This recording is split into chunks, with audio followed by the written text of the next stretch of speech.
This is a true story. Once upon a time in my life, I was lucky enough and came across a wealthy man. The guy was nice and was willing to sponsor my studies. He stayed in my country while he sent me abroad, here to study. But once he came for a visit, and after having a meal together at the restaurant, we proceeded to leave.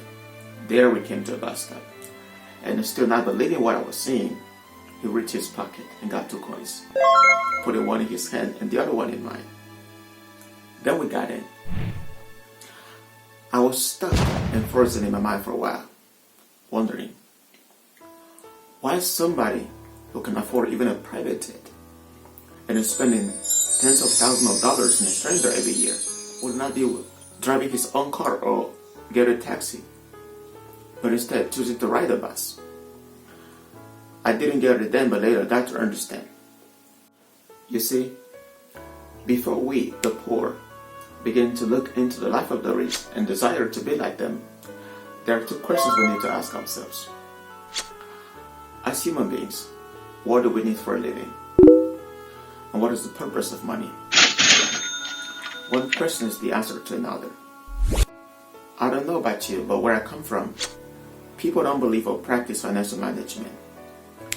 And I have perceived the same things with some friends from other cultures, such as Europeans, Americans, and even some countries here in Asia.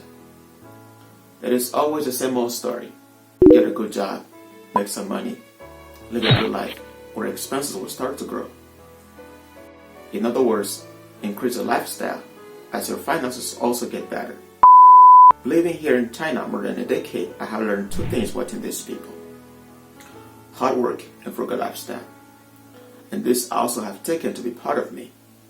In this pandemic that has kept me and my wife almost a year with 4 children but no income, and at the same time not facing any financial problem, has assured me that I'm not doing it wrong. Humans, we are beings whose needs can be met in the best of simplicities. Food and water for our bodies, roof and clothing so we can be in, and that is all we need for a living. If what we get increases, we should not make it equal to our lifestyle. There is not the purpose of money, but wrongdoing that only leads to lack and poverty. It is true that we are in the 21st century, but many of us still have an old mindset and still believe that driving a car or owning a house are things that, even though we don't need, are necessary because they give us good image in the public. Thus are expenses that must be covered at all cost. The danger now is when this type of mindset goes into other aspects of our lives. It's a virus that will leave us with nothing. Even though long ago until now I can afford the car of my dreams, not because I have anything, but just because it is an old car and it has gotten too cheap, a Lincoln Navigator 2006, and me and my wife can consider it a mortgage. But because where we live, transportation and house renting are cheap and convenient, I don't have to join the crowd and seek to own these things. So I refrain from getting them, and only concern myself with my family to what is our need. And what we get increases, we keep it for all the important things, and the hungry and helpless stomach that I may see. And that is the purpose of money, to help yourself and the less privileged in society. Don't get me wrong, nobody is saying that you cannot spend your money on things that you like, but simply don't let it be your habit, but instead have the right character. Not stingy but kind, hardworking and frugal.